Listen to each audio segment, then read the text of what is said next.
Some could be shocked at this, even accuse the superiors of unbelievable imprudence. It is easy to pass judgment, looking down and from a distance.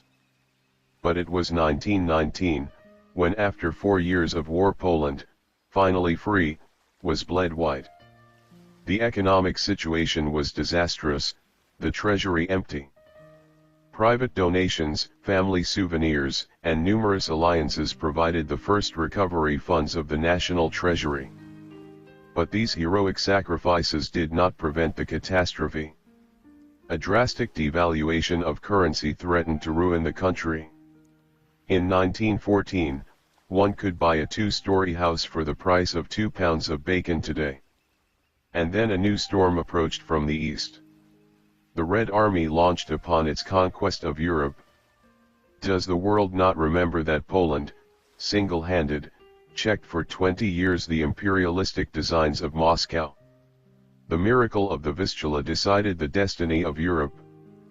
But the country, though saved in the moment of death, was ravaged, its suffering unspeakable. Devastating epidemics spread in the provinces of the East, which had been the most unfortunate. Priests and religious killed themselves with work. Was this the time to think of oneself? One must hold on until the end and, if necessary, leap into the breach, as a good soldier. No, the superiors of Father Maximilian should not be condemned for not sparing him at this time of extreme distress, even though it would have been done if they had known. After all, was he not one sick person who never complained? Besides, they needed professors. In Poland during those 4 years of war their ranks grew light, and this zealous young friar ravaged by the fever which gave him those beautiful red cheeks was only too available. Not only was his body exhausted by work, but his soul was harrowed by ridicule.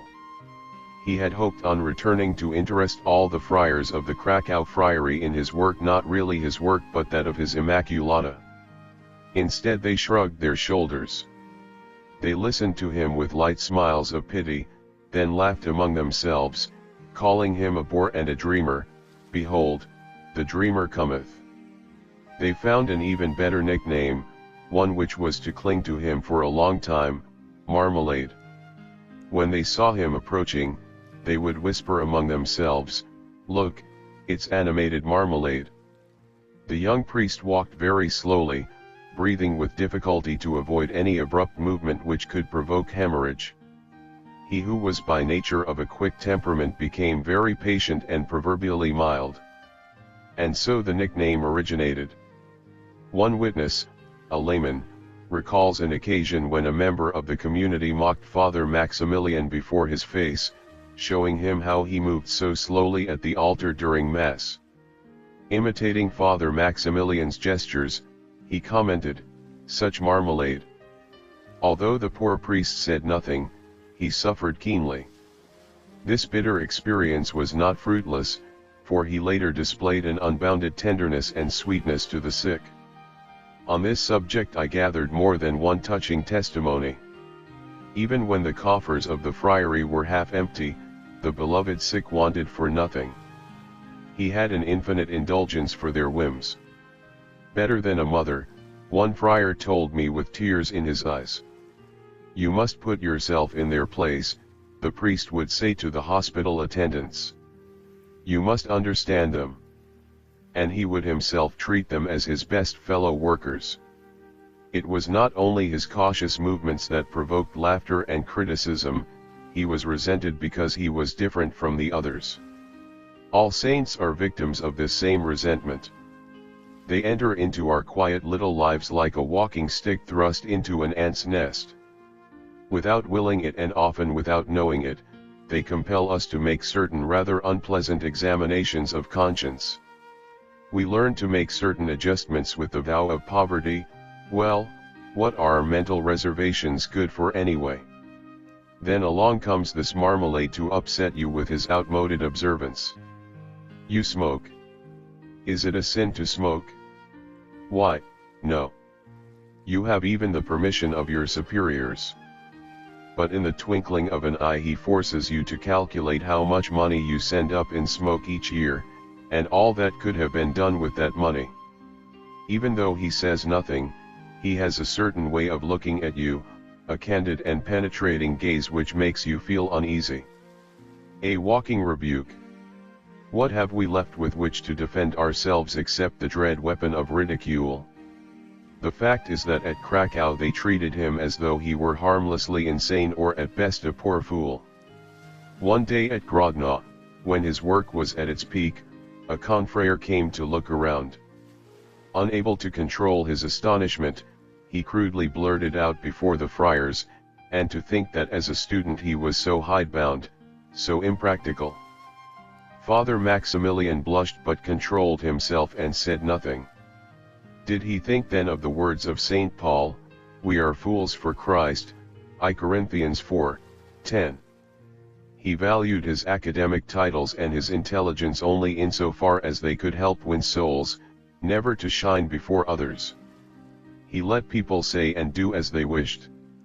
A great many of his brothers did not believe in him, and some will believe only when he ascends to the altars. As was to be expected, about the end of 1919 he had a serious relapse. The fever climbed to 105 degrees. Our witness for this period is Friar Bombries, who lived in the same friary. He tells us that, fearing contagion, no one went to see Father Maximilian. We owe to the same witness the description of the poverty of Father Maximilian's cell.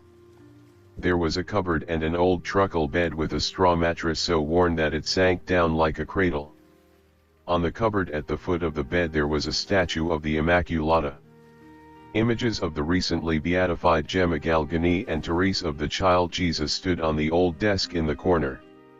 He became so weak that they finally sent him to the sanatorium at Zakopane.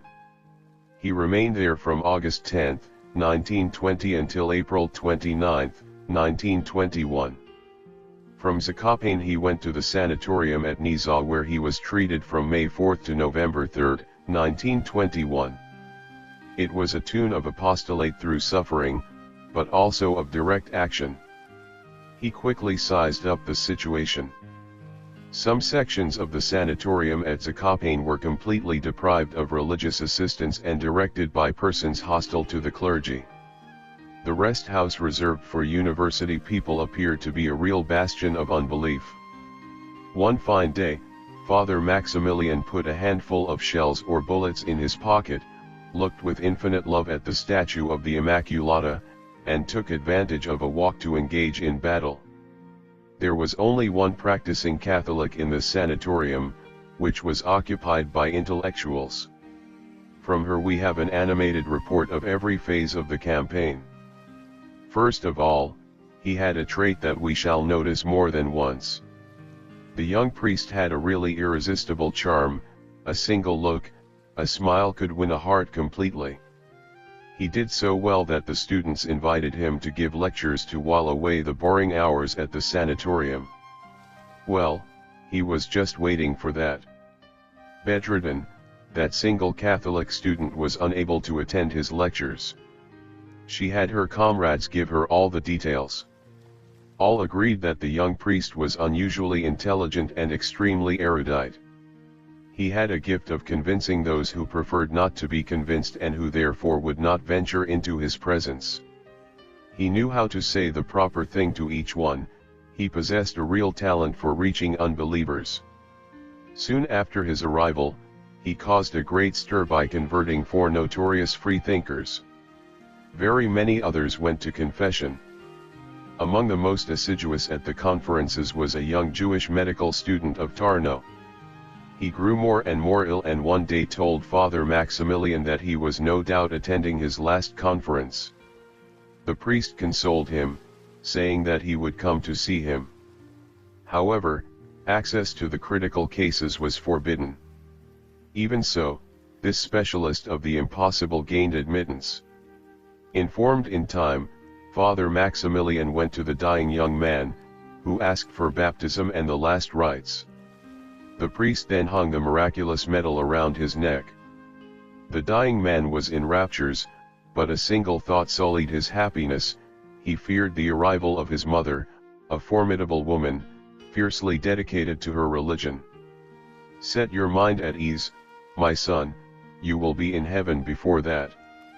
He died very peacefully at 11 o'clock, and his mother came at 12. With a shriek she tore the miraculous medal from his neck. The sanatorium resounded with her screams. You have killed my son. You have stolen my son from me. There was a great scandal. The director of the sanatorium was very much upset over it and notified Father Maximilian to leave and not enter again. How little he knew this priest. The Immaculata gave me the strength to resist, Father Maximilian wrote to his brother, and I answered that at visiting hours I could come the same as everyone else. He returned and did so well that other conversions followed. There was a complete series of apologetical talks from the existence of God to the divinity of Christ. Gentle as lambs, the unbelievers of yesterday obtained New Testaments and other background books recommended by Father Maximilian and started to study conscientiously. This demon of a man was not stopping halfway. ******. Well-tried tenacity was a salient trait of his character. When he was sure of his facts, he never yielded. Chased through the door, he would return to do battle through the window. We could quote more than one delightful incident. One day, he had fixed his choice on a Protestant pastor of Niepokalanów. He drove him so relentlessly into a corner that the terrified pastor blocked up the door against him. What a surprise when he saw Father Maximilian reappear through the back stairs, calmly declaring, "I would like to take up again your objections of the other day." Since the text of St. Matthew on the supremacy of Peter is not an interpolation, then what a bore! Father Siskido had told me as he recalled with a smile the eternal why of the young student. What bad luck, the Protestant pastor unquestionably thought. Father Maximilian was a dangerous adversary, who did not let go his hold, and when he tracked down a soul, you can be sure that in the end he would bring it back to the Good Shepherd, like a sheepdog in quest of lambs lost in the woods. At Zakopane, he worked only within the limits set by holy obedience, following strictly the prescribed treatment. He therefore had ample time to pray during the long hours spent on the couch. He made suffering his trade and he did it well. In the letters to his brother, which are real jewels, his ardent soul clearly appears to be craving the always more. I am delighted with what you have written me, and if you fulfill all your resolutions you will soon be a saint. But it is a road to which there is no end. Qui sanctus est, sanctify stir ad hoc, Apocalypse 22:11, the saint must continue to sanctify himself. The more we engage ourselves on the way of sanctity, the more we realize how little we have accomplished compared to what remains to be done. The faster we run, the more we realize the slowness of the race. With the dying Saint Francis we must say, let us begin to do good. He might have been taken for an experienced spiritual director, but he was only 26. He certainly did not preach a life of convenience, and he knew how to strike a telling blow. Your letters make a strange impression on me, his brother responded. When I talk with others of the ideals of priesthood, it seems to me that I am very far advanced. But a letter from you is enough to make me see myself where I really am at the bottom of the ladder. I feel a sort of deception, it is my pride that revolts. Then I humble myself and I get down to work. This was delightful candor on the part of the one who liked to call himself Brother Leo and whose whole ambition until death was only to follow step by step this new Poverello. We have other letters of this period addressed to Father Maximilian. They express more than a treatise in psychology. In looking them over, in spite of myself I thought of the famous door of the baptistry of St. John Lateran. When the sexton very proudly makes it turn on its hinges, he invariably says, "It is not surprising, there is silver in it." Well, may the Lord forgive me, but in most of the letters from his confreres I do not hear the unique ring which says, "There is silver here." These confreres appear to be, I would not dare to say that they are prodigiously uninspired. Accustomed to mediocrity, they see only their little personal routines, suspicious of all exaggeration and of all heroism.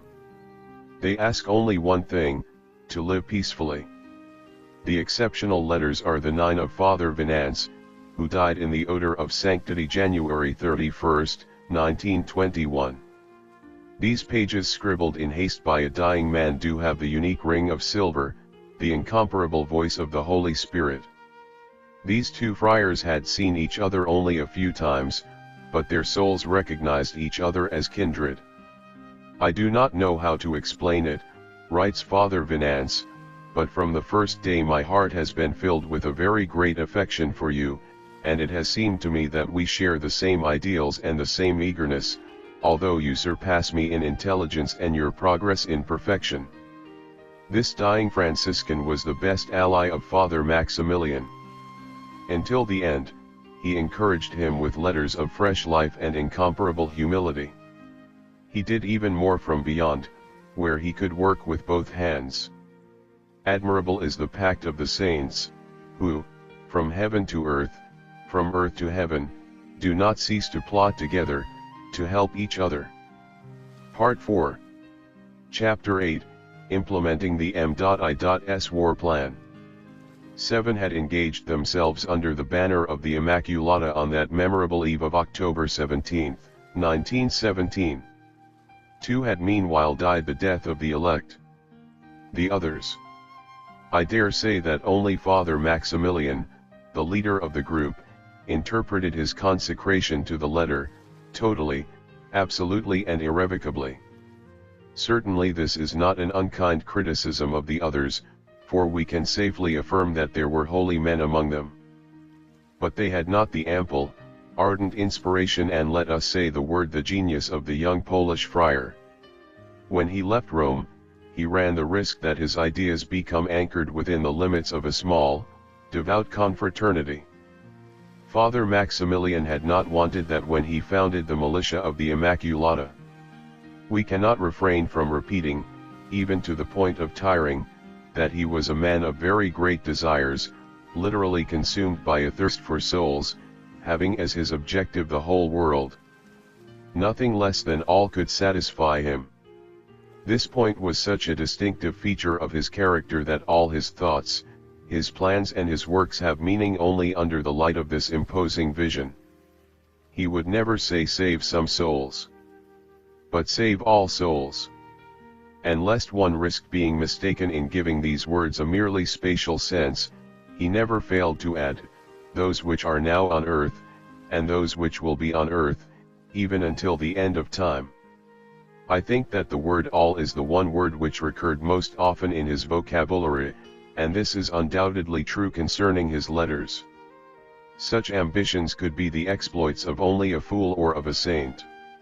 It is not surprising that some may have taken him for a feeble-minded person. At that time, his great desires had not yet undergone the test of time. The future was needed to prove his case. But there was more to it. One might describe the saints as implacable realists, who give words their simplest and most ordinary sense, their fullest import and weight. They say nothing, they promise nothing carelessly. They tremble before the fathomless depths of certain expressions which appear dull and ordinary to us. Unaware of being poets and great masters of the word, they restore to language all its lost nobility. In their delicate hands the most humble, the most ordinary things become a hymn of glory, Sister Water and Brother Fire, Sister Dove, and even Brother Wolf. If these creatures obey them, is it not because they recognize their proper names? In the same way, every promise they make is equivalent to an oath. To it they give themselves entirely, fulfilling its very last letter. How many good souls have repeated day after day, according to the example of the little flower, the consecration of self to the infinite love? But exceptionally rare are they who fully understand what they say, who know where this will lead them if God takes them at their word. Now, there were 7 who made promises in that inner cell at San Teodoro, but I think that only Father Maximilian knew what he was saying and what he was taking upon himself. What was his chief idea? In short, what did he want? To conquer all souls for Christ, in the whole world, until the end of time, through the Immaculata. Nothing more, nor less. But who wills an objective also wills the means to it. Here, too, we see his inexorable logic and very solid theology. Since the Immaculata is the mother of all grace, giving us Christ the Savior, since she is the dispenser of the gift of God and the official delegate of his mercy, it suffices to surrender oneself unconditionally to her gentle guidance in order that, having become her docile instruments, we may accomplish wonders. We read these lines and they appear sound and perfectly orthodox. But to take it up from there, literally to incarnate them, in a word to live them, is as far as one can go. We all say the Our Father, but some of the saints, fascinate by the first words, could continue no further. The entire doctrine of Father Maximilian is contained in these few lines, but they suffice for him to undertake the conquest of the world. He had no desire to establish a devout confraternity, although his militia had obtained the official title of Pious Union. He did not even wish to limit his militia to the Franciscan order, although he felt throughout his life a justifiable pride that it had begun there. His vision was as broad as the Church. Through its consecration to the Immaculata, the militia must radiate to all religious congregations, to all orders, and to all the works of Catholic action, because its purpose and raison d'etre consisted in completing and bringing to the supreme splendor of holiness every vocation, whatever it be. Thus, far from being narrow, it was directed toward fullness. The efficacious means for attaining this was the act of consecration to the Immaculata, to be embodied, lived, accepted down to the last letter. One will understand nothing of Father Maximilian if one does not understand this keystone of all his work. But there is yet another trait that we cannot stress too much. All his biographers are in accord in extolling his abundant activity. He was, as Americans would say, a giant of efficiency. Someone has written with good reason that his work has been his greatest miracle. But I know no one who was less an activist than he. If the scholastic definition which describes the apostolate as an overflow of the interior life, superabundantia contemplations, ever needed to be proved by example, this life, wonderful in every respect, would be sufficient to confirm it. Father Maximilian always defended the primacy of the spiritual and did not cease to put his sons and disciples on guard against the most subtle of heresies, that of activism. In the program of the MI he points out 4 means which the Knight of Our Lady must employ: the living witness of one's own life, prayer, suffering and work. He will not cease to repeat, experto creed, believe one who knows from experience, that we gain more through suffering than through direct action. The work of the Immaculata must be a flowering of the interior life, brisk water that overflows, and flame that mounts bonum diffusivum sui. The good tends to impart itself, otherwise, it will be but a caricature and, worse than that, a treason. Father Maximilian never contradicted this fundamental thought. Never did the wine of success go to his head. What he said now, he was to say 20 years later when the city of the Immaculata became a humming beehive of intense work. To compromise the primacy of the spiritual would be to compromise all his work. But, to come to the point, how did his work commence? The perplexed reader sees no connection between the beginning of this chapter and this invalid, on whom the doctors were prepared to do a pneumothorax, the other lung being also infected. Now it is time to tell that, before leaving for the sanatorium, Father Maximilian had cast to the ground his little grain of mustard seed. It was so small and so insignificant that no one took him seriously, and some were even chuckling over it. So he established at Krakow his first militia circle. Of course, he proposed it first to his confreres, but with little success. Then he turned to the Gentiles, as he liked to call the lay people. Once a month, meetings took place in the so-called Italian room near the friary of the Franciscan Fathers. The number of candidates increased daily. People were attracted by this young religious with a childlike face, who smiled when he spoke of his heavenly mother and seemed enraptured in serving her. He preached more by his mere presence than by his word. We have from this period a single conference addressed to the clerics, dated November 15, 1919. It is a text in every respect revealing, a text well worth translating in its entirety. One note dominates throughout, the praise of suffering, that fire in which all gold is purified. He speaks of it with the inimitable accent that only experience can lend. Certain passages are so lucid that one hardly dares to read between the lines for fear of learning things meant to be concealed. He knows persecution and excuses it as part of the program. Sometimes, he says, our best intentions are misinterpreted, and some go even so far as to calumniate us. These persecutions come not only from enemies, but also from good and pious persons, even saints, perhaps even from some registered in the files of the MI.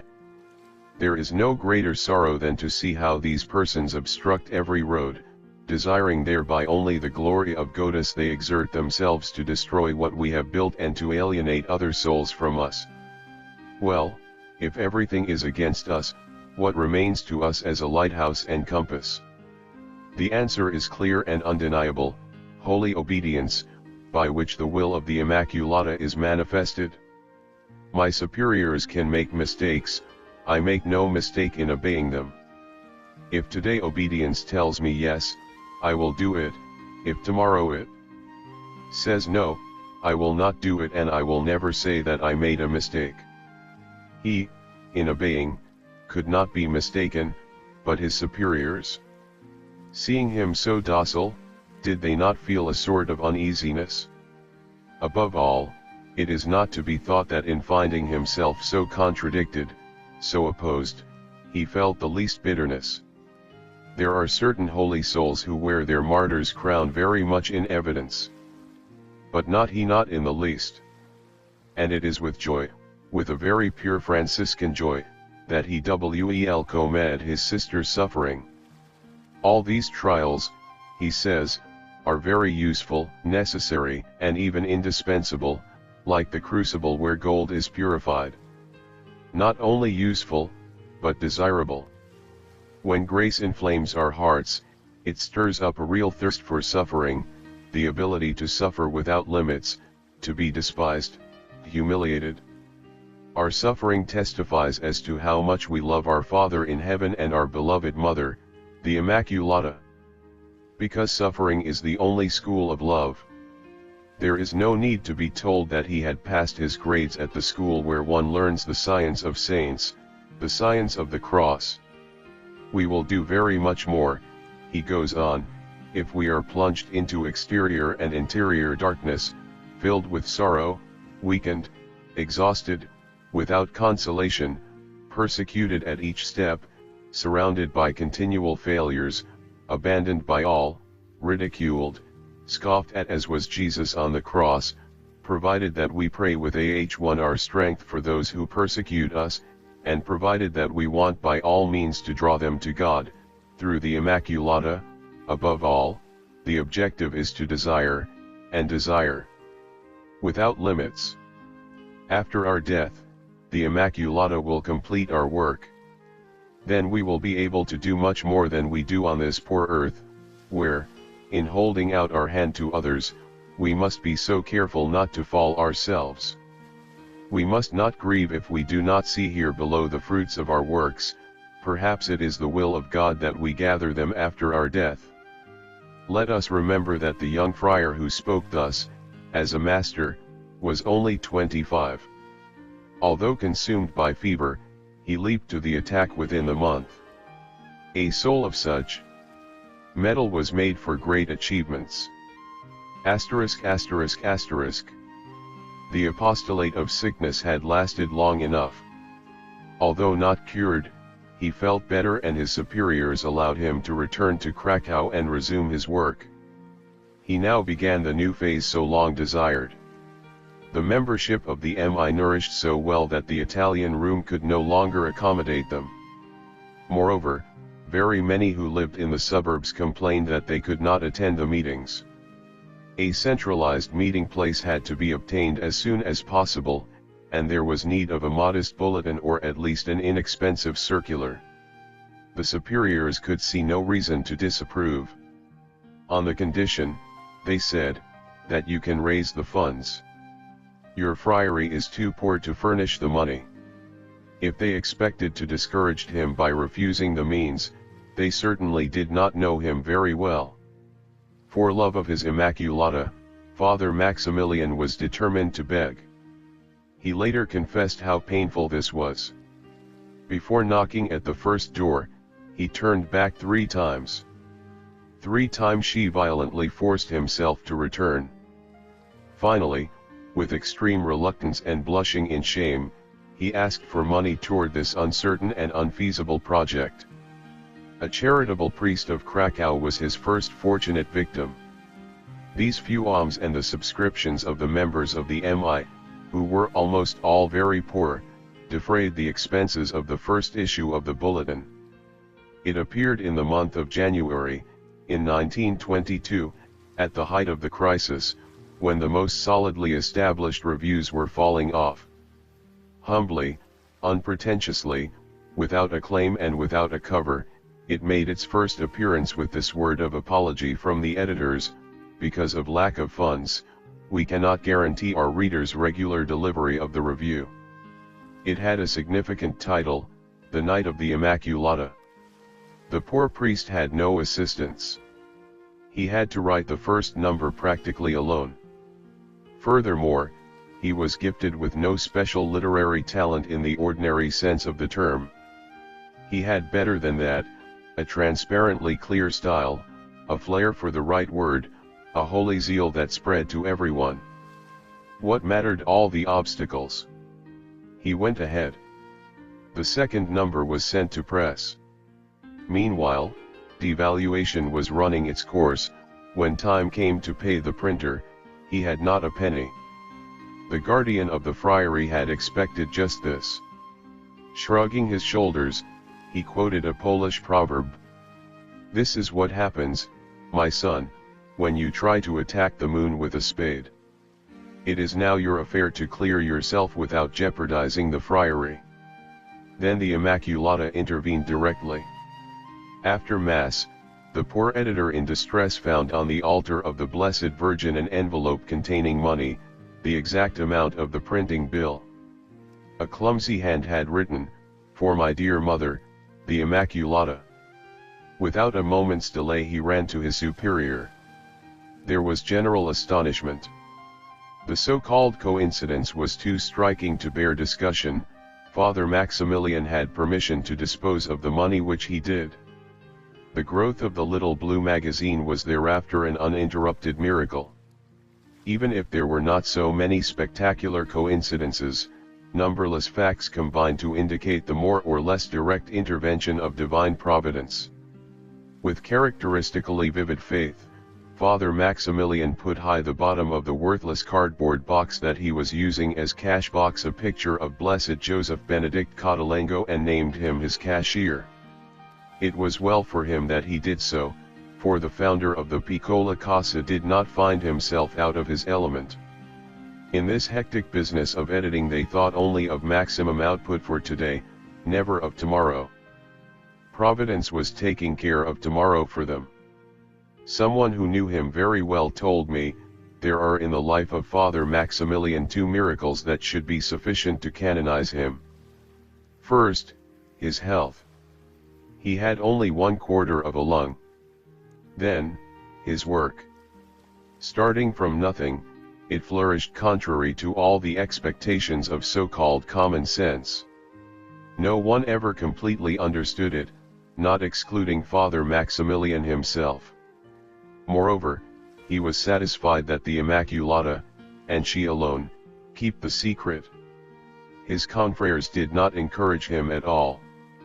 To them this rash enterprise seemed proof enough that the good Father Maximilian was a little deranged.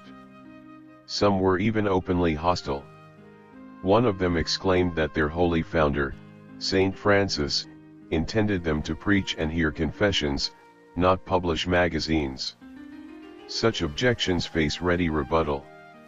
Did Saint Francis travel by tram, by automobile, or airplane?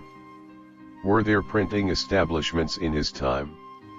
Good logic should prompt the exclusion of all newspapers and reviews from the friary. But no, there is no need to rest high the 13th century as in a comfortable armchair. Father Maximilian, however, said none of these things. He let the storm pass, then went to ask his superior's approval of another proposal. This time it was not a trifling request. He needed a printing press, because changing printers 5 times within a year had nearly proved disastrous. The press was an old model, but that mattered little. Father Provincial answered as usual. I allow it, on the sole condition that you find the money. Since Father Maximilian had not a farthing, how could it be done? As always, he paid with his person.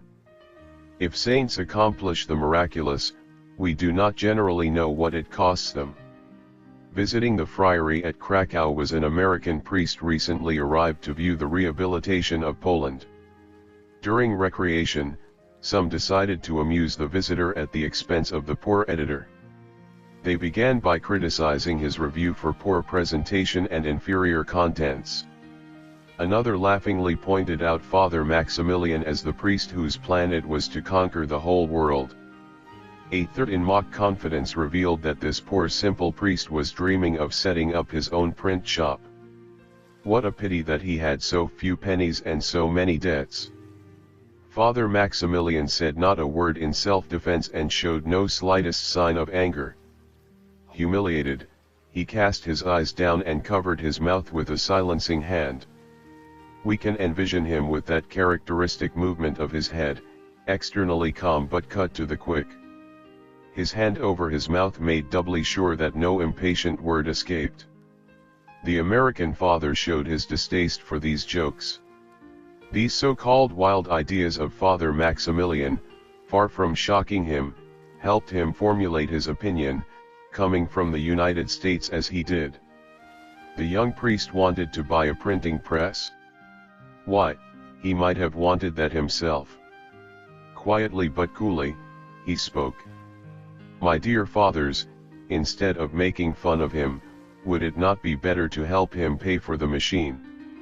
Then in the midst of a frozen silence, he turned to Father Maximilian, who was now more confused than ever. As a start, here is a small donation. On the spot he wrote a check for $100 at that time, a small fortune. So it was that Father Maximilian was able to buy an old printing machine from the Sisters of Divine Mercy at Legioniki near Krakow. This was the same community of sisters in which another little saint was maturing in sanctity, Sister Faustina, the Apostle of Infinite Love. It became clear that this apostolate of the press was incompatible with that already assigned to the Krakow friary. The fervent editor had to inject a new routine within that already existing in the community. Moreover, the noisy stir had become intolerable to the aged friars who had been retired to that friary. The poor old men were exhausted. Finally, the superiors had come to dread Father Maximilian's next request. These requests for permission set them up as arbiters of holy obedience, as the consecrated spokesman of the wishes of the Immaculata. A difficult situation, indeed. A solution was unavoidable, they had to look about for a place that would take him in.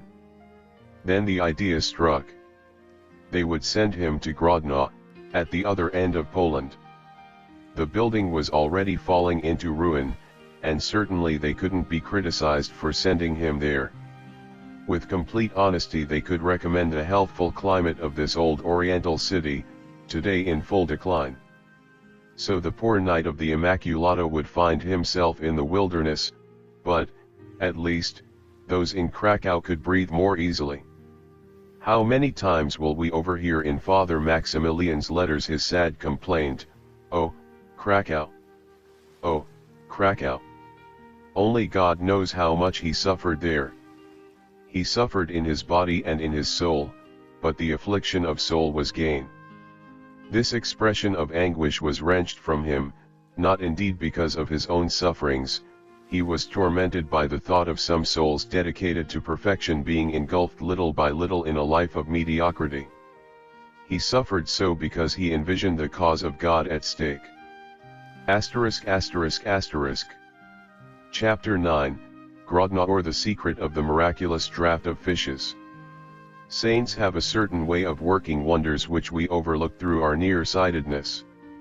Their arithmetic is very simple. They do all they can, more than they can, spending themselves without counting the cost, and when they reach the limits of their strength, they say, "Now, Lord, it is your turn, because I am at the very end of my means."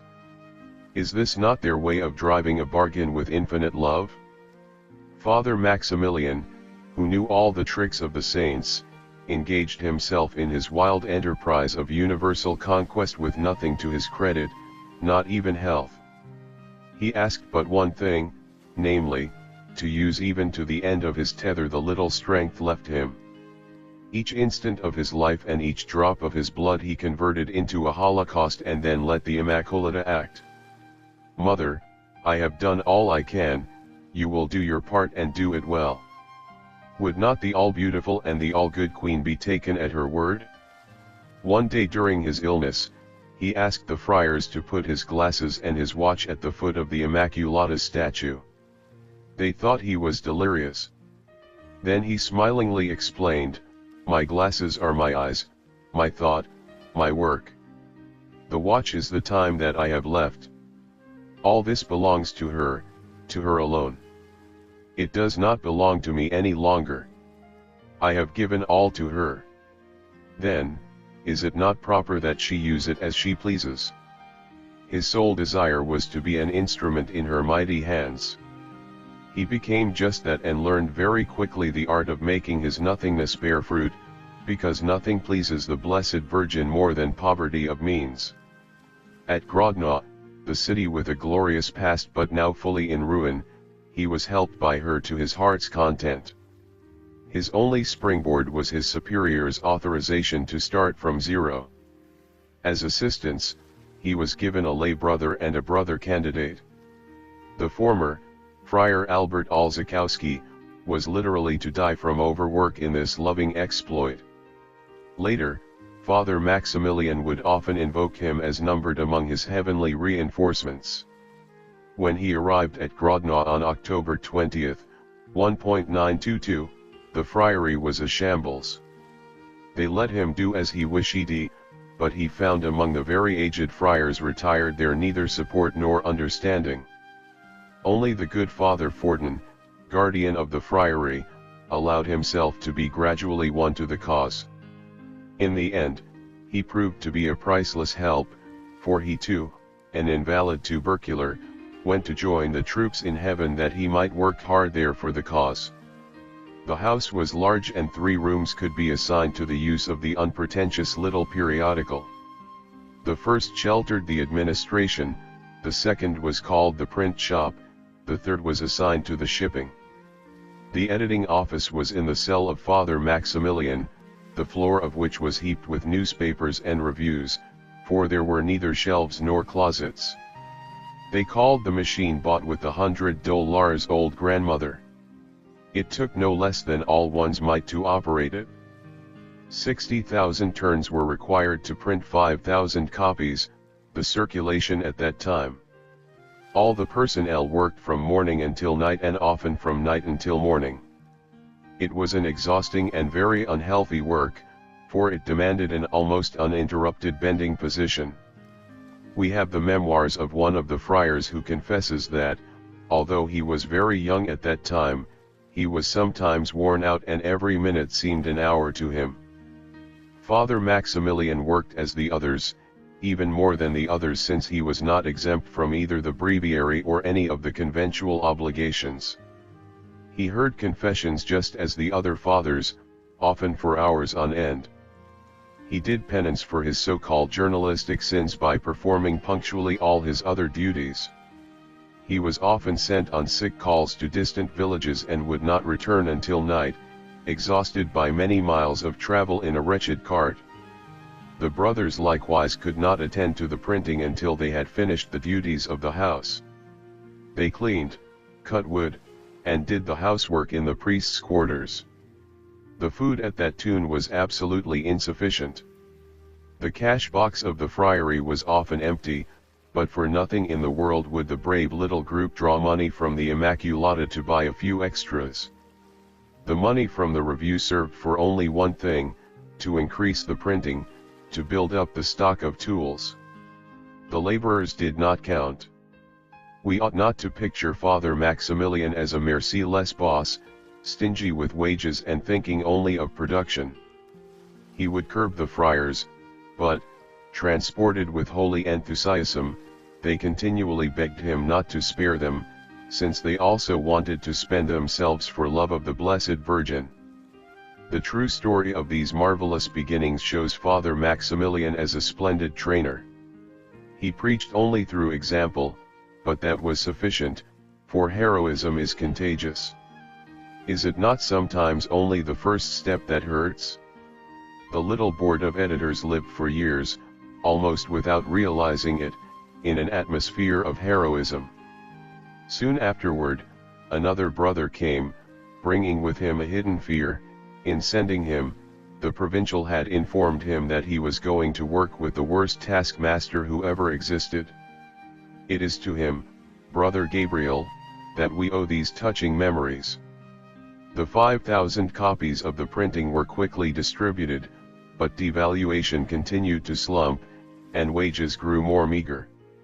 This, however, mattered but little because hand labor cost nothing and the little group had only one ambition, to increase the circulation. Every few months, when subscriptions increased, the brothers went in a delegation to the editor priest to ask his permission to take on a little more work. The good father, moved to tears, protested feebly and then wrote to Father Provincial asking his authorization of an increase in the printing. One of the elated friars ran to mail the letter. 3 days later Father Maximilian announced the good news: "Well, my sons, go to work." Then they took a few more hours from their much-needed sleep for the extra work and at night had a little worse backache and a little more blood on their fingers. Father Maximilian not only labored himself as a simple workman treading for hours the pedal of the machine and turning the famous wheel, but he also furnished almost all the articles. These he wrote hastily during leisure moments, he says, which means late at night. Sometimes he had to write them as fast as the brothers could print them. The assistant writers were few and mediocre. The success of the review, then, must be attributed to him almost exclusively. Repetition must emphasize the fact that he had none of the style of current journalism. The striking element in his articles is their logic and their simplicity. Father Maximilian plies his premises to their conclusion, hedging in his readers until they are obliged to declare themselves. But the secret of his success is the inner flame that consumed him and his boundless, inexpressible love for the Immaculata. Are not all lovers poets at times? When he begins to speak of her, he instinctively finds words trembling and aflame with the deepest feeling. The fact is that at a time when devaluation brought bankruptcy to important reviews, the Night of the Immaculata increased its circulation from month to month. In spite of their best intention, it was impossible for the poor friars to satisfy the demand. Enthusiastic readers were asking for back issues, and when the supply of these was exhausted they begged for only the loan of reserve copies in order to recopy them. Most of the readers of the review were very ordinary people. Father Maximilian was writing, not for academic centers, but for the masses. It is remarkable that this young religious holding 2 doctorates and considered by his professors as an embryonic genius adapted himself to the needs of the people and possessed an uncommon gift of clearness. His short apologetical articles in dialogue form are truly exemplary in their class. In an attractive form, the Night of the Immaculata was presenting doctrine, recalling catechism, redirecting, and deepening devotion to the Blessed Virgin. This devotion had always been a favorite of the Polish people, and Father Maximilian was now preparing to climax it by total consecration to the Immaculata, for this was the ultimate objective of the militia. What was the financial standing of this now steadily growing review?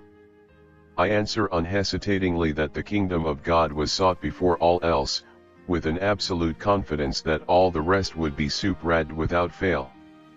We may say that the saint is a walking provocation, a real challenge thrown to God.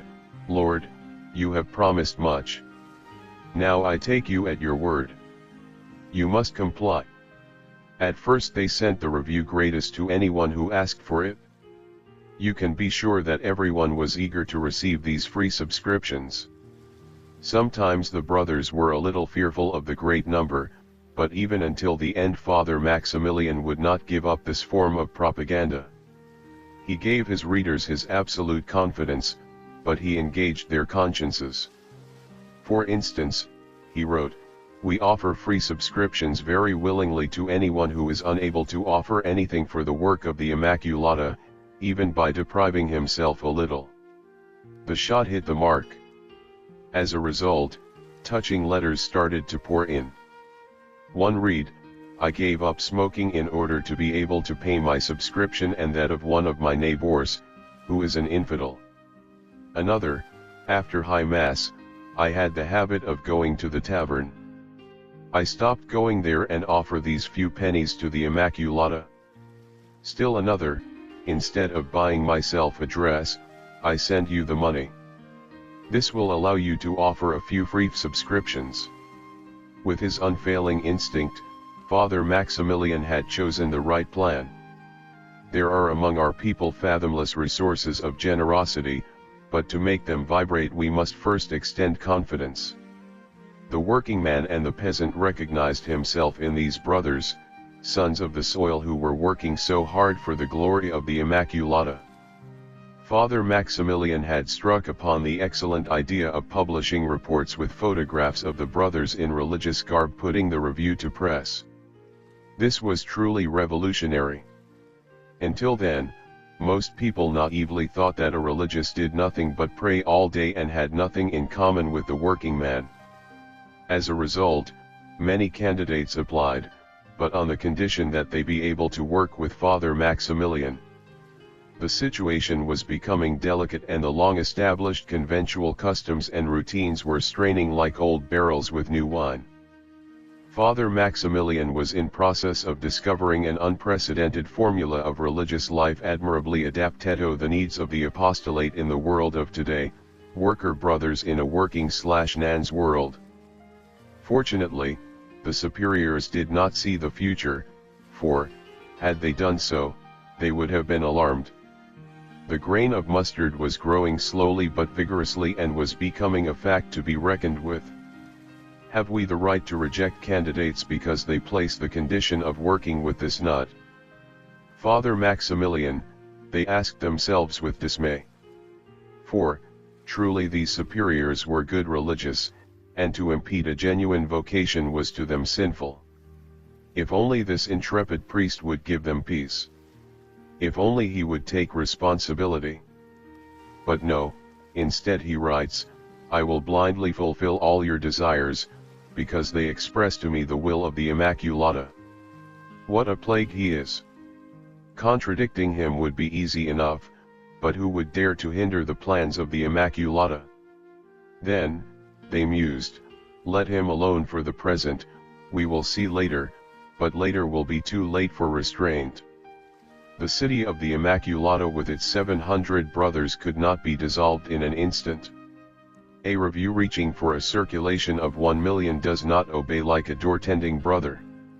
The good fathers, and especially those who did not believe in him, were one day to find themselves completely overwhelmed by the work of this dreamer who competed with the latest industrial enterprises and was aflame with love. The perfect workman, the specialist in a Franciscan habit, living his consecration to the full. What is more marvelous and more unprecedented? And what is more real, more actual? Vestiges of the feudal system in Poland had dug a wide separation between priests and lay brothers.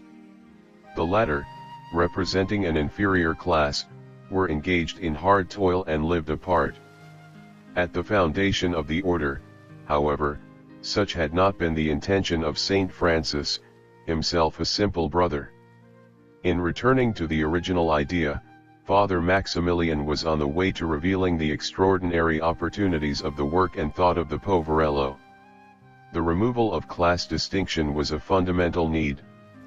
The advancement of the working class was a current fact, and it was urgently necessary to give it the proper direction. For progress either is spiritual or it is not progress at all. Father Maximilian never found fault with progress. He kept pace with the times as have few of his contemporaries. And he knew that his laboring brothers, consecrated by the total gift of self to the cause of the Immaculata as true laborers and ardent apostles, would one day have an immense mission to accomplish in a world of labor.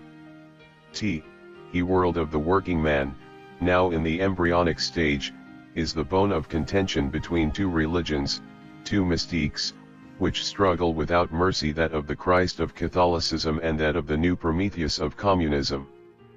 Perhaps the army of the Immaculata, which Father Maximilian continues to recruit from his place in heaven, will one day have a decisive word to say in this struggle. Cunctus hereses sola interimisti, you alone have crushed all heresies. Has not Mary succeeded in destroying all heresies? He was indeed an incomparable educator. His genius caused a creaking in the framework of a conventual life that had become perhaps a bit too set. Lay brothers, who had consecrated themselves whole and entire to the service of the Immaculata, were promoted to the foreground, which until then had been reserved for the priests. In his emphasis on the religious brotherhood, Father Maximilian was simply going back to the primitive ideal and was obeying the express wish of the founder, whose democratic ideas had brought about a revolution in his day.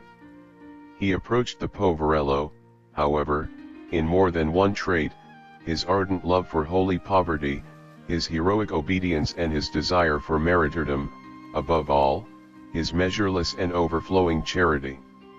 It was through this love that he won all hearts. How he loved his little children, the brothers.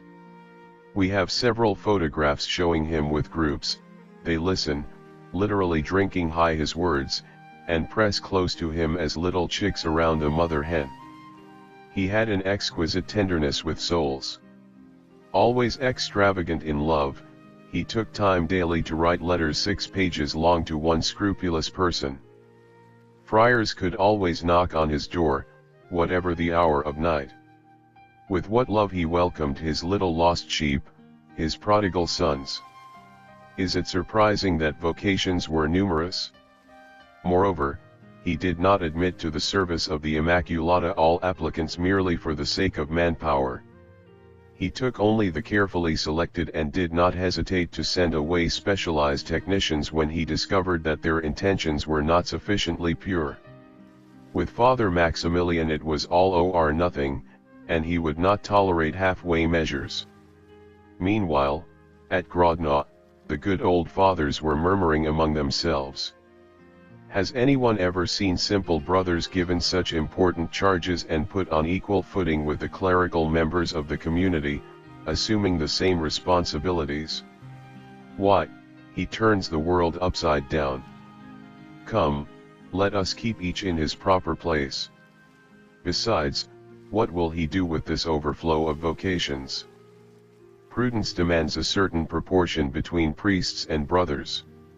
It is very well to admit them, but if bankruptcy should come, Father Maximilian, what will we do with them when they are old and decrepit? Would it not be better to hire simple workmen? And so run the verbatim testimonies. To all these objections Father Maximilian had only one answer: to be able to work for the Immaculata, one must be consecrated. He would have preferred to discontinue the review rather than place it in indifferent hands. The modern apostolate requires modern apparatus, indeed, but only under such conditions as would safeguard the primacy of the spiritual.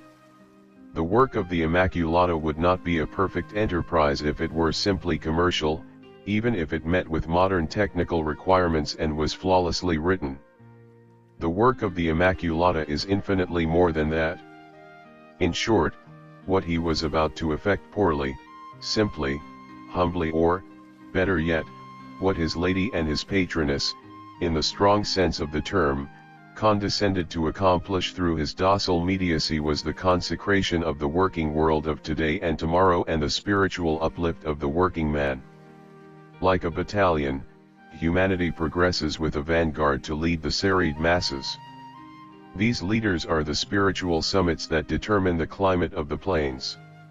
Such is the admirable reason of the religious orders.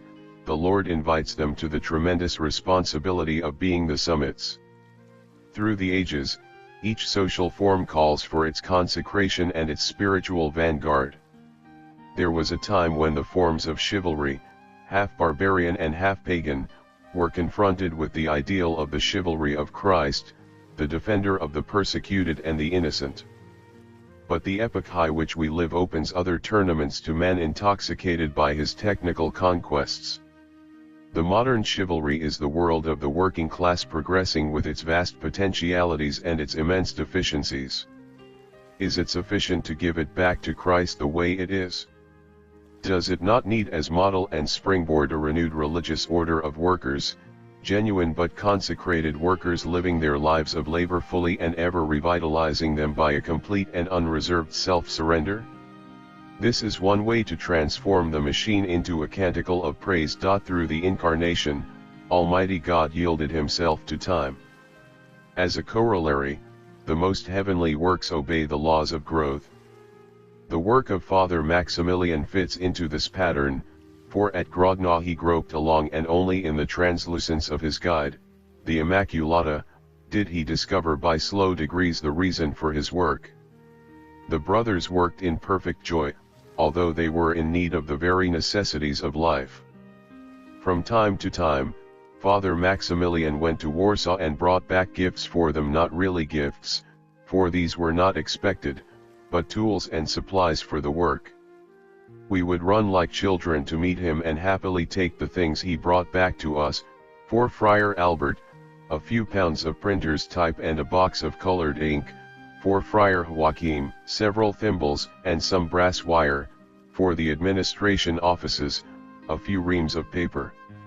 For nothing in the world would Father Maximilian have hired a cab. Though the station was 4 miles from the friary, he carried his gifts on his back. While returning one whiter day, he slipped on the ice and fell beneath the weight of his burden. He concluded his account of the mishap with the gleeful remark, "You see, my brothers, I fell so gracefully that not one box is broken." This little group of Franciscans was so poor that boots, which are indispensable in Poland, and overcoats were shared in common, since each religious could not be equipped with a complete wardrobe. On days off they had to search out what they needed. Brother Albert used Father Melchior's blouse. Brother Gabriel would fumble through the meager wardrobe of Brother Pascal and wear his coat more often than the owner would. Fortunately, Father Maximilian wore the same size shoe as Brother Zeno, who always wore them and gave them back to Father Maximilian only when the priest was going to Warsaw. Only Father Maximilian's old coat did not change hands, for the simple reason that he had to use it at night in place of a blanket. In 1925, the year of Jubilee, the workers of Our Lady at Grodno decided upon a new effort that seemed more or less pure folly, namely, the publication of a special calendar of 60 pages singing the praises of the Immaculata. To achieve the prodigious goal of 1,200 copies, it would be necessary to work for 3 months without taking any recreation, to sacrifice more sleep, and to work like madmen. In the editorial room, Father Maximilian had scarcely finished the article he was writing when the typographer would come to snatch it from his hands and pass it on to the composing room. Then the priest-editor would change his profession, put on his printer's frock, and either turn the famous wheel or press the pedal of the poor, stubborn old machine. At night he would send the young brothers to the dormitory and stay alone with Brother Albert to round off the work of the day. Sometimes this would take hours. One night, Father Maximilian was on the way to dictate corrections with an oil lamp in his hand. Suddenly it fell with a crash and startled him out of sleep. Another time, he appeared in the morning with a large bump on his forehead and laughingly explained to the anxious friars that on the evening before he had fallen asleep while reciting his breviary. The famous calendar certainly did not follow the rules of advertising. At the very beginning the editor pointed out all its defects and apologized for them. Furthermore, no price was set, and the editor simply declared, "Dear readers, if you believe that this calendar can kindle hearts with even one spark of love for the Immaculata, kindly spread it around you." The calendar proved to be an investment and brought in a sum of money truly unexpected. One can say that the year of Jubilee marked a stage in the development of the work. The chronicles of Niepokalanów talk about a real shower of roses. It was exactly that. Father Maximilian had prayed for years for the canonization of the little Carmelite who had just been elevated to the altars in glory. The charming wonder-worker is well versed in gratitude. In 1925, the number of brothers and the circulation were doubled. This ever-swelling project caused further creaking at the seams of the conventual framework, and the older priests of the friary were dismayed. The provincial opportunely arrived for a visit. He ascertained the astonishing progress of the review, blessed it, asked to be admitted to the militia of the Immaculata, and directed the guardian of the friary, Father Fortin, who was already won over to the work, to provide a wing of the house for the printing establishment. After his departure, the opposition raised its head. It was prepared to sabotage these plans. The brothers were disheartened. What could they do? One of them had an ingenious idea. Since they had permission and were thus equipped with holy obedience, they would hasten events and face the opposing friars with the accomplished fact. No sooner said than done. They got up like thieves in the night and went quietly to the old dining room that had just been given them. Armed with picks and axes, they began to tear down the useless partitions and demolish the ovens. The convent was so vast and the priests were sleeping so peacefully that the din and clangor awakened no one. When the brother cook came as usual at 6 o'clock to prepare breakfast, he nearly fell over at the sight of these fanatics, black as demons, who were sending up great clouds of soot and dust. To their questioners the brothers candidly explained that they wanted to gain time and that, since they had the necessary authorization, it seemed better not to delay in taking possession of the premises. This act won for them the stern condemnation of the older priests. "They call us crazy and say we ought to be put into straitjackets," calmly writes the brother chronicler, "but we put up with it in a spirit of penance and humility." One would expect Father Maximilian to quiet down after this exploit. But no, the huge dining room, finally reconstructed for printing, needed equipment. No one knew where he obtained the money for these extensive purchases. The fact is that on a certain day immense and mysterious crates appeared at the station of Grodno. The machines caused a sensation. The brothers had never experienced such a sight, so perfect and at the same time so complicated. They did not know where to begin. There were dramatic moments when certain motors, put in motion, could not be stopped, and one of them began to explode like a machine gun, stirring up a real panic among the brothers. Even Father Maximilian, usually so resourceful, could not make it out. The machines were there, but how to subdue them?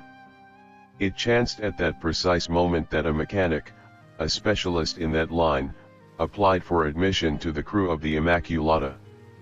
Under the expert hands of this brother Francis de Sales, the most reluctant machines became like lambs and everything was getting on prosperously. The purchase of the diesel motor was like a real poem. Father Maximilian and brother Zeno went to the house of Mr. Borowski, the owner. On the way he recited his habitual endless chain of Hail Marys. When they arrived at the place, they saw above the motor a little image of the Blessed Virgin. "This motor belongs to us," whispered Father Maximilian, "watch."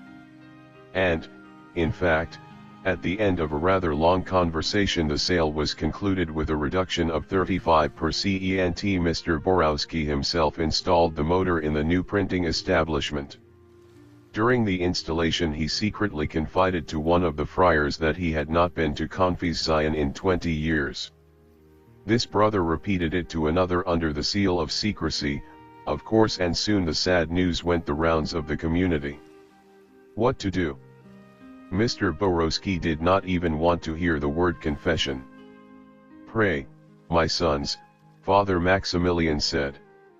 "Prayer can do everything." One evening, the brothers invited their dear impenitent to go to church with them. "But I never set foot inside a church," he protested in bewilderment. "That does not matter," replied a friar. "One has to start someday.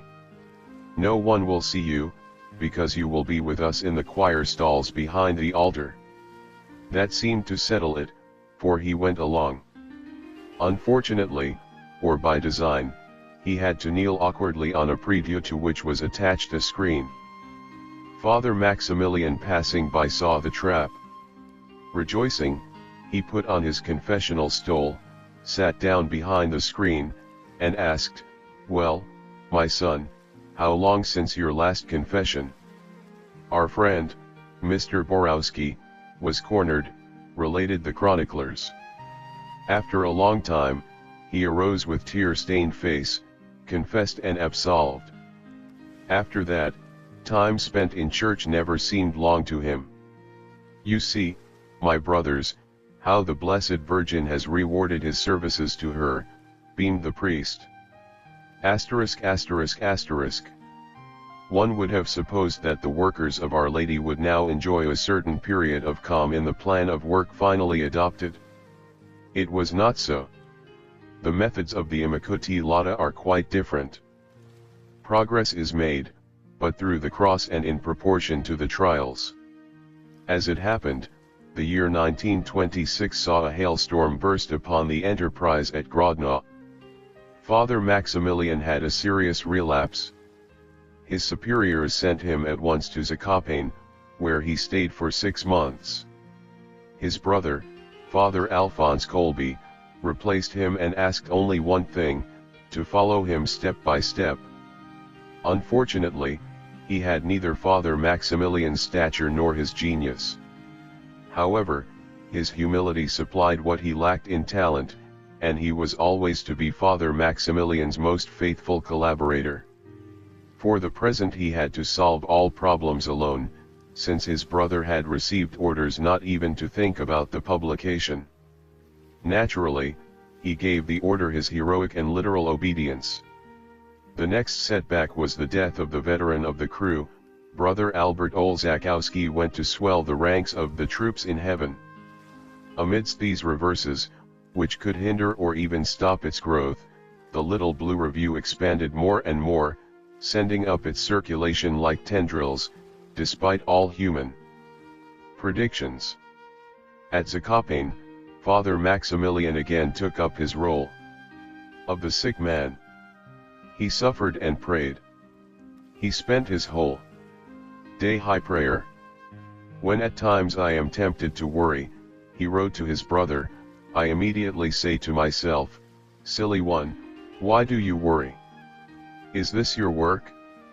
If all belongs to the Immaculata, will she not attend to it? Then let her lead you. The death camp proved him real. The life of Father Maximilian Kolbe, Part B. Chapter 10, The Master Painter and Her Broom. The founding of Niepokalanów. Above all, we should not look upon Father Maximilian as a sort of Superman disdainfully beyond the reach of ordinary human suffering.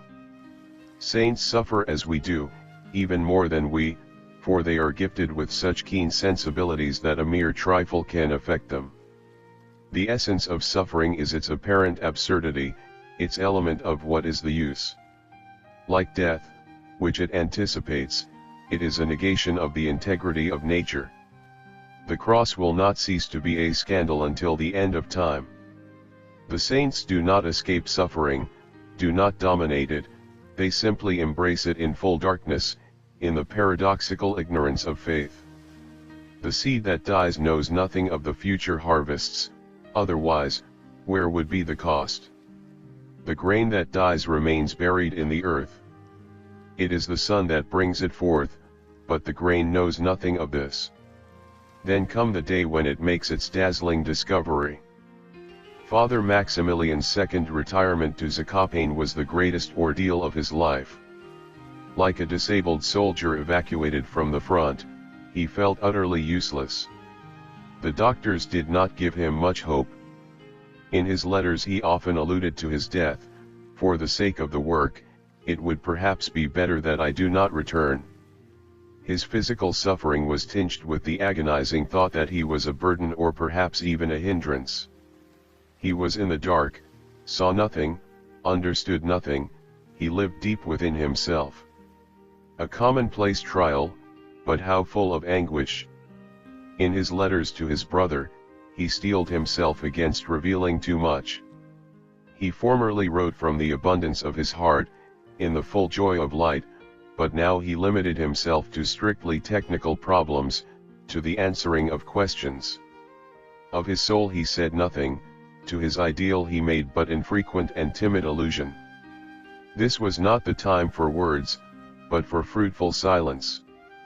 His lady and mistress made him pass through a novitiate more trying than the one of a vow, and later he would often speak of this period as the ordeal by fire. By the law of sanctity, a soul of his temper must pass through the phase of abandonment.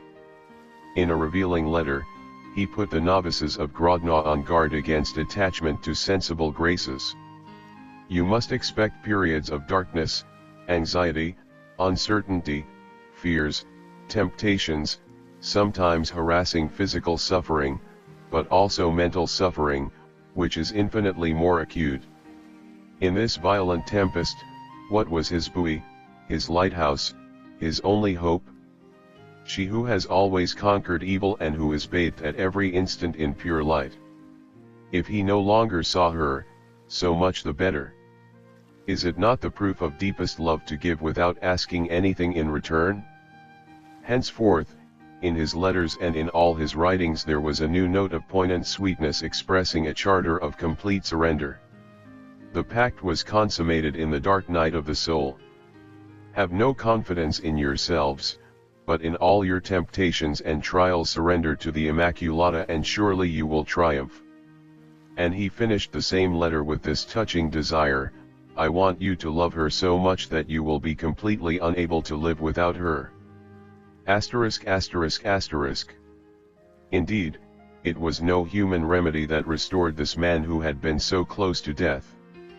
Naturally reserved, Father Maximilian later made this single discreet allusion, when all means proved to be powerless, when I was given up for lost and my superiors found me unfit for any work, then the Immaculata came to gather up this poor wreck who was good only for the waste basket.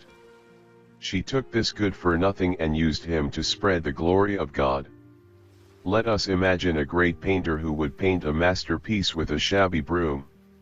Our Lady is the painter, and the broom is myself. The period of preparation had lasted long enough. Henceforth, no success, no conquest nor victory could tempt him to pride, for he was only a poor, useless old broom but in the hand of a great artist. Meanwhile, in spite of all predictions, the publication at Grodno prospered, and the circulation continued to dart upward.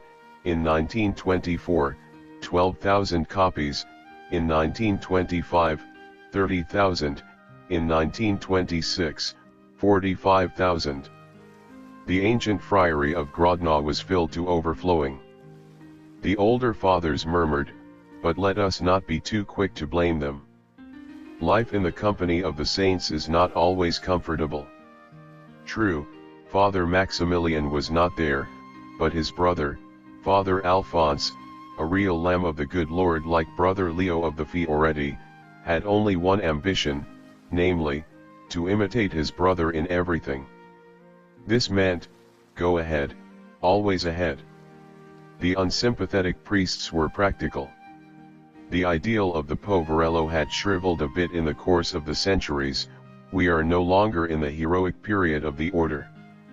The older fathers did not approve of these venturesome risks. Their practical minds dictated that they set limits to the project and bank the capital, which would comfortably finance the enterprise and provide income for the friary's expenses. They could not understand what seemed to them foolhardy mass production. Once more, we should be indulgent toward them. Saints are canonized only after death, but during their lifetime we help the good Lord make them saints by our opposition.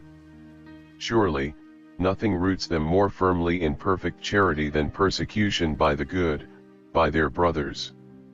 The Lord has even made it clear to us that in persecuting them we will actually think that we bring glory to God.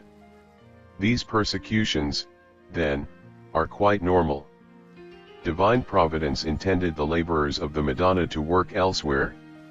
It was necessary then to oust them from Grodno, where they had begun to feel themselves more and more crowded, not only in soul but in body as well. This was one of those crises of growth usually found in the work of the Lord. In the matter of saving the prophets, Father Maximilian held firm. The work of the Immaculata should not be a lucrative enterprise. Our purpose, he wrote from Zakopane, is to conquer for Christ, to win all the world and all souls without exception for the Immaculata, never material gain, as a little while ago one of our fathers thought. To act on his advice and curtail the work and the purchase of machines in order to have an income would be to mistake the means for the end. We will have a friary income, but meanwhile, souls are being lost, Satan multiplies his conquests, and the atheistic press prospers. Mediocrity. Nothing more. Although generally calm, he could bear it no longer, for he was touched to the quick. Rarely since the Poverello have the rights and privileges of holy poverty been defended with a more tenacious ardor. It is not the letter that he defends, but the spirit. His poverty has a very modern aspect. It can be summed up in two phrases: nothing for us, all for God and the Immaculata. For us, the worst everything, plain food, miserable huts, patched clothing. For her, model workshops, the latest improvements in machinery, all the products of modern technique, the fastest means of transportation. He would have liked to offer to the lady of his heart all the first fruits of human genius, breathe into the most technical work a soul and an ardent ideal, sanctify the workshop, the machine, all work, both menial and highly specialized. He would incorporate even the tools into the canticle of praise. Evidently, these ideas must have bewildered those of the friars who were literal-minded. However, they were not the only ones to be scandalized. One day, a certain prelate came to look around and, as he pointed to one of the powerful machines, he said to Father Maximilian, "What would Saint Francis do if he could see these expensive machines?" He would tuck up his sleeves, "Your Excellency," and begin to work with us. Let us note now that heroism is contagious, and that certain confreres who had been most strenuous objectors became with time his ardent collaborators. One does not frequent the company of the saints with immunity. Coincidences increased and chance was making sport. News came in the summer of 1927 that very near Warsaw there was land for sale. Father Maximilian entered into negotiations, went to see it, became enthusiastic, and on August 6, in the middle of the field set up a statue of the Blessed Virgin, saying to her in a low voice, "Immaculata, deign to take into your possession this field and this land, for it is exactly what we want." However, the provincial found the conditions too onerous and refused permission. Father Maximilian submitted as usual without a word of discussion. He had only one fear: it was to interfere with the will of the Immaculata as manifested in the will of his superiors by forcing his will on them. With heavy heart he went to inform the owner, Prince Drucky Lubecki, that the purchase would not take place. "What shall I do with the statue?" asked the prince. "Let it remain where it is," was the reply. The prince thought for a moment, then abruptly decided.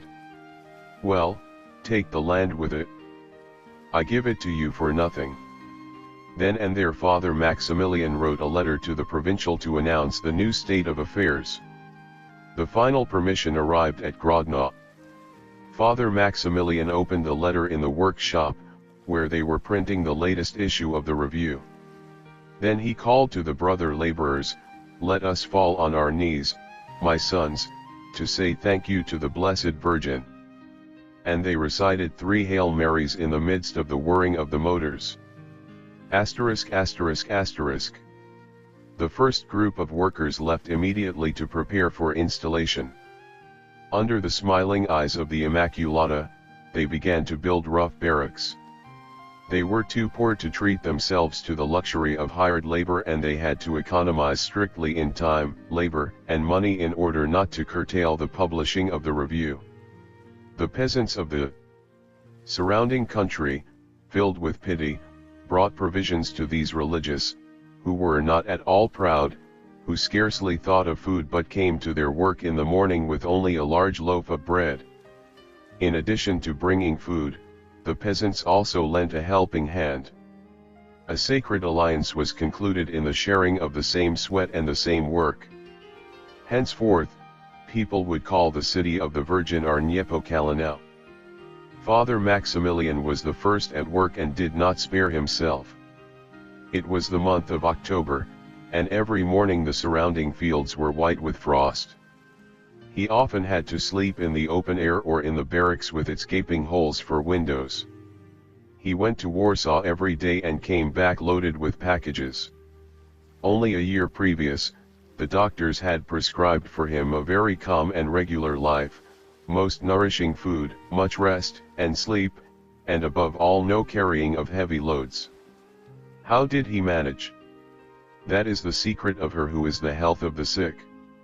Neither in the year of foundation nor in the following years did he suffer grave relapse, in spite of overtiring work, very little sleep, and often unhealthy climate. He was to stay with his task until death. The Madonna's workmen left Grodno on November 21, 1927, the feast of the Presentation.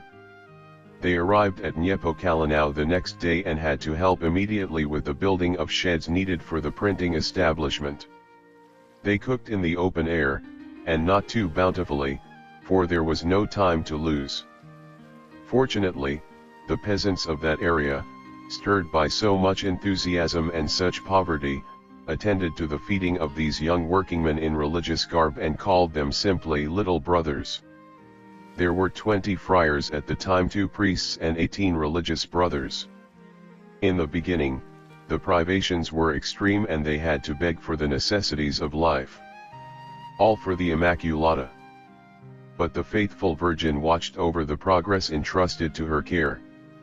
Even our Jewish neighbors were helping us, marvels Brother Zeno, the brother juniper of this Franciscan community. Obviously, new vocations had to stand up under rigid test. When I arrived, a brother told me, I received a real shock. I asked a farmer, "Where is the friary?" "There," he answered. "I don't see a friary there." "Look again," he said. "Do you see those sheds?" I saw only some low wooden huts covered with a rough coat of whitewash. Is that the friary? I asked in surprise. It certainly is. Inside they seem very content. Always singing. It was Father Maximilian himself who welcomed me, continues this brother. He was coming from work and seemed very tired. He looked at me with his eyes, which were as kind as a mother's, and said, "You must be very tired and hungry. Come, my son." He gave me something to eat and something to drink. Then he said, "If you love the Blessed Virgin, if you belong entirely to her, you will be happy, my son, so happy." He smiled as he spoke and seemed radiantly happy. I thought to myself, what he says, he himself lives? And suddenly I felt very happy myself and have been happy ever since. I found in him both a father and a mother. His affection is a trait that the testimonies of the brothers indicate with a touching insistence. "I do not think," one of them writes, "that parents have ever loved their own children so much, so providently and so tenderly as Father Maximilian has loved us." And another, "I have loved him as much as my own father and mother, and even more, for really I have found in him both father and mother." And yet another, "I felt myself as near to him as a little child on the heart of his mother." Father Maximilian had a very clear understanding of this spiritual paternity. With St. Paul, he often repeated in his admirable letters, "In Jesus Christ I hold you as most dear children." He often recommended that their superiors treat them maternally, for in order to come here they have abandoned all, and sometimes at great sacrifice. They must, then, find in us a new family, a real one. ********. Chapter 11, Life in the City of the Immaculata. Since the day they found themselves at home, or, to be more exact, in the domain of the Immaculata, for that is the meaning of Niepokalanów, their joyous daring was unlimited. There was a constant ascent to the summits of pure heroism. "There is no time to lose," they said. "Our objective, to use a military term so dear to our founder, is the entire world." Then, forward from conquest to conquest. It was a spiraling flight, which dazzled some and disconcerted others, turning loose enthusiasms and a real tempest of hatred and persecution. The circulation of the review increased each year in almost geometrical proportions. In 1927, 50,000 copies, in 1928, 81,000, in 1929, 117,500, in 1930, 292,750, in 1931, 432,000, in 935, 700,000, and in 1939, 1 million. At this stage there was only the monthly review. But why stop there? Were there not the children? A new publication, The Little Knight of the Immaculata, was begun for them. Furthermore, the Polish language is not read outside Poland. "We need a world press agency," said Father Maximilian. He therefore launched the Latin publication Miles Immaculati, Soldier of the Immaculata, intended to rally the clergy of AH1 races and all languages. Nor were these all. For a long time the bishops of Poland had been calling for a newspaper under militant Catholic management. It was to be well written but suited to the needs of the people. It was imperative that it be above and beyond all party differences and petty interests. More than one attempt had been made, but after a few months it was always the same sad outcome: bankruptcy. It was next to impossible to maintain a newspaper on a frankly Catholic basis, in an atmosphere of truth. Moreover, the great press of Poland was on guard against competitors. What so many others had tried in vain, Our Lady's task force undertook with immediate success. In May, 1935, the first number of the Militia, little journal, appeared, winning a vast reading public at once. Very well written, inexpensive, printed in blue and white, the colors of the Immaculata. It penetrated everywhere and was sold everywhere by eager newspaper boys, delighted to be enlisted in the service of Our Lady. The circulation was so rapid and so extensive that the directors of the massive secular press were struck with consternation. They certainly had not foreseen such competition from those poor brothers. It was infuriating to watch the figures of their business melt away while this leaf of cabbage, as they contemptuously called the little journal, spread everywhere, going straight to the heart of the people. "You hold the trump card," was their enraged complaint, "since labor costs you nothing. Well, after all, why do you not try the same system?" was Father Maximilian's smiling retort.